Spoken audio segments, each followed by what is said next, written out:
All right, how do we solve this question? Question में आपसे दिया हुआ है the values of conductivity of some material at 298.15 kelvin, basically 25 degree room temperature की बात कर रहे हैं। सीमन सेंटीमीटर इनवर्स में दे रखी है। तो दीज आर द वैल्यूज, आपको बताना है नंबर ऑफ कंडक्टर्स कौन कौन से हैं इसमें से। तो देखो, कंडक्टर्स तीन तरीके से मटेरियल को क्लासिफाई करते हैं। कंडक्टर्स, सेमी कंडक्टर, ठीक है, and then you have insulator. Insulator वो है जो कंडक्ट करते हैं, ये बहुत कम कंडक्ट करते हैं। तो conductors are have very high electrical conductivity, electrical conductivity, ठीक है। सेमी कंडक्टर में ऑब्वियसली मॉडरेट लेवल पे होगा कंडक्शन, मॉडरेट इलेक्ट्रिकल कंडक्टिविटी, ठीक है। इंसुलेटर में नेग्लिजिबल इलेक्ट्रिकल कंडक्टिविटी।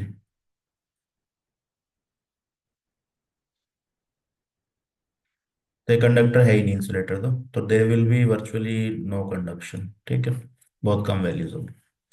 अब देखो यहाँ पे, अगर इसको हम देखें तो मॉडरेट वाले कौन कौन से दिख रहे हैं, देखो।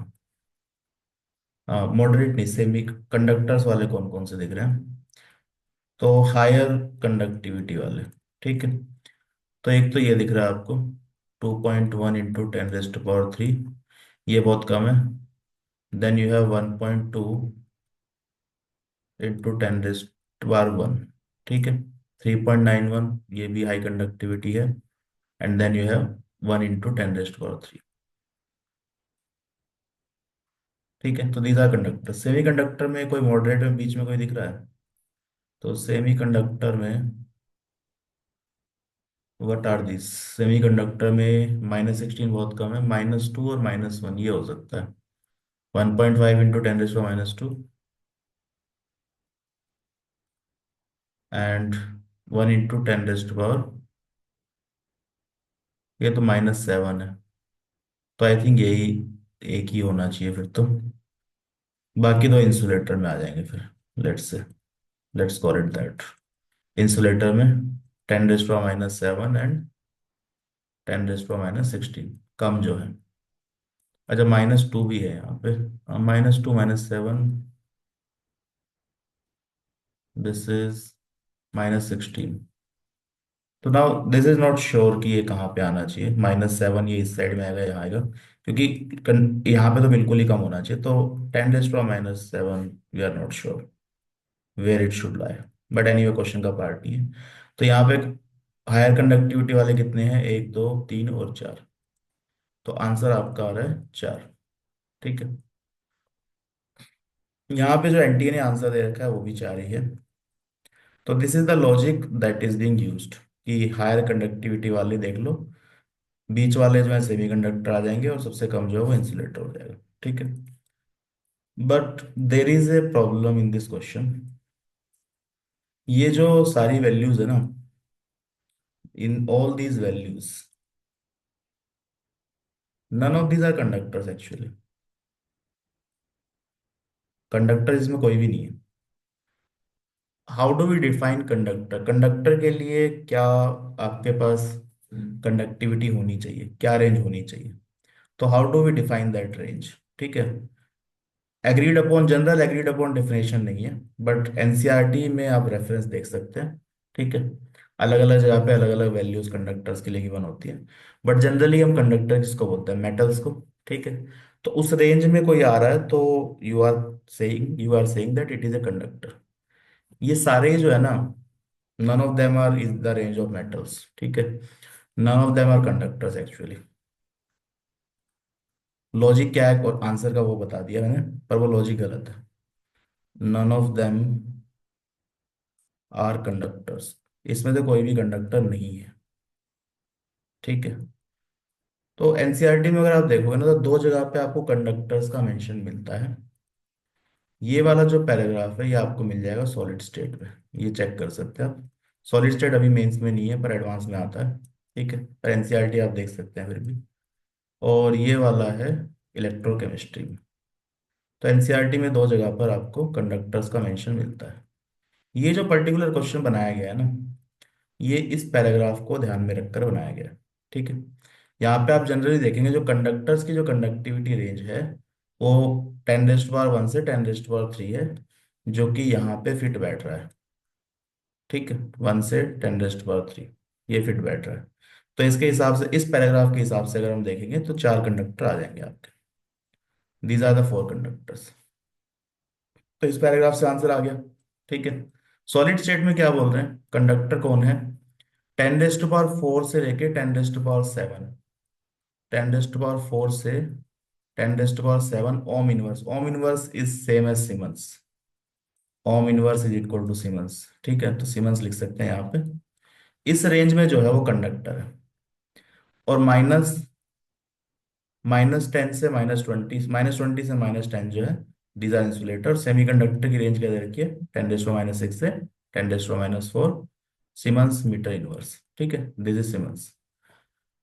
यहां से अगर देखोगे तो इस रेंज में तो कोई भी नहीं आ रहा, राइट। 10⁻⁴ से ऊपर तो कोई है ही नहीं, तो आंसर शुड बी 0। कौन सा पैराग्राफ सही है, दोनों ही एनसीईआरटी की बात है, कौन सा पैराग्राफ सही है। तो अगर आप नेट पे वैल्यूज चेक करेंगे तो this turns out to be the accurate one. इसमें देखो प्रॉब्लम क्या है कि ये जो कंडक्टिविटी की वैल्यूज है ना, ये सारी गलत है। All of this conductivity values are wrong, all of these are wrong. अभी एनसीईआरटी ने गलत क्यों दे रखा है, शायद ध्यान नहीं दिया किसी ने, मे बी। ठीक है, या प्रिंटिंग मिस्टेक है, जो भी है। तो all of this conductivities are wrong. अगर अगर अब ऑब्वियसली मेरी बात आपको मानने की जरूरत नहीं है, you can just search on the internet. Copper की कंडक्टिविटी आप नेट पे सर्च करना, तो you will get the idea. ठीक है। सोडियम की कंडक्टिविटी आप देखेंगे तो ये 2.1 इंटू 10⁻⁷ होती है, 3 नहीं होती। Copper is 5.9 into 10⁻⁷। Silver is 6.2 into 10⁻⁷। तो यहाँ पावर में शायद ये टाइपिंग एरर है यहाँ पे।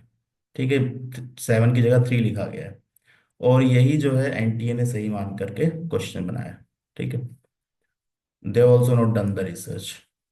एनीवे, गोल्ड की कंडक्टिविटी आप देखेंगे तो that turns out to be 4.5 into 10⁻⁷। और आयरन अगर आप देखेंगे तो iron is also 10⁻⁷, 1 into 10⁻⁷। Graphite if you see तो दैट इज 10⁻⁵ के अराउंड आता है। ठीक है, ये भी गलती है। This is around 10⁻³ and this is 2 into 10⁻³। तो ये जो 10⁻³ की जो रेंज है ना, ये तो सिलिकॉन जर्मेनियम की, सिलिकॉन जर्मेनियम और परफेक्ट सेमीकंडक्टर्स। ठीक है, तो ये सेमीकंडक्टर वाली रेंज है, ये वाली तो दीज आर सेमीकंडक्टर रेंज, ये कंडक्टर की रेंज नहीं है। तो ये वैल्यूज गलत है। ठीक है, और इसी के हिसाब से आपका क्वेश्चन बनाया हुआ है और इसी के हिसाब से आंसर आ रहा है।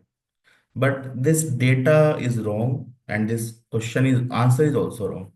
जो करेक्ट आंसर होना चाहिए ना, एज पर मी, करेक्ट जो आंसर है that should be 0 if we follow the solid state NCERT.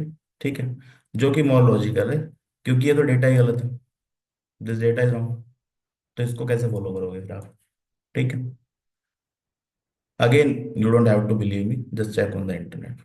Net पे आप सर्च करेंगे तो these are some values that you can find. ठीक है, इसका लिंक आपको मिल जाएगा, देख लेना। तो यू कैन स्क्रीनशॉट दिस। तो क्वेश्चन में प्रॉब्लम क्या है, आई होप दिस इज क्लियर। ठीक है, तो एनटीए के हिसाब से वो मॉडरेट कंडक्टिविटी लेके इस पैराग्राफ के बेसिस पे they have made the question. But this paragraph itself is wrong, data wrong है। ये सॉलिड स्टेट वाला जो पैराग्राफ है ये सही है। ठीक है, तो this is due to NCERT mistake and NTA continued, NTA ने भी वही मिस्टेक करी है। तो none of them are conductor, correct answer should be 0, but NTA answer is 4 and everyone else answer is also 4। सबका आंसर 4 ही है। ठीक है, तो do your own research, do your own research on this. ठीक है, मेरी बात पे क्यों भरोसा करना है। तो do your own research, check on the internet and find out the values. ठीक है, तो I hope this make sense to you.